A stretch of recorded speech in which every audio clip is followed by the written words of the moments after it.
base de datos se entiende como una colección de datos relacionados entre sí y con un significado implícito.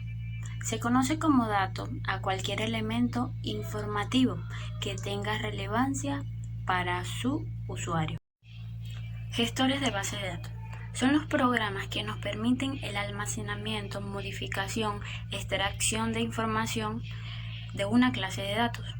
Se pueden acceder a la información usando herramientas específicas, sean de consulta o de generación de informes. Los predecesores de los sistemas gestores de bases de datos fueron los sistemas gestores de ficheros o sistemas de archivos tradicionales.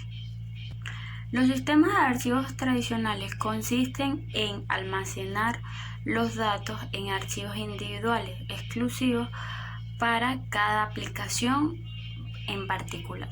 Un gestor de bases de datos nos brinda varios componentes, los cuales nos ayudan al funcionamiento del software, como lo son el diccionario de datos, lenguaje de definición de datos y lenguaje de manipulación de datos.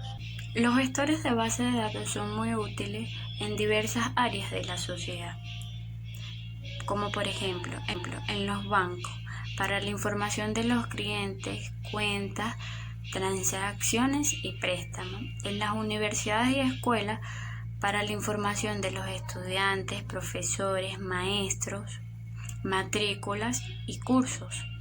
Debemos tener en cuenta que los gestores de bases de datos nos brindan varias herramientas y características, las cuales son muy útiles hoy en día.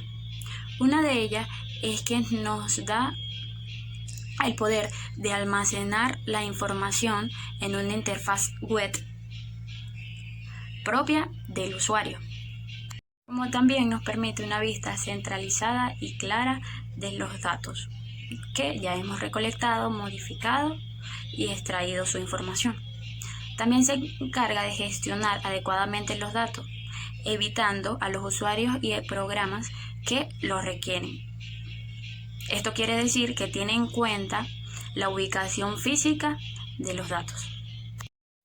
A la hora de crear una base de datos debemos tener en cuenta qué gestores de bases de datos podemos usar, ya que existe una gran variedad. Dentro de ellos tenemos Microsoft Access, Microsoft SQL Server, MySQL.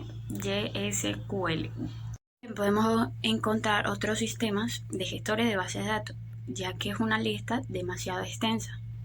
El sistema de bases de datos nos va a permitir el manejo de información que contiene la base de datos.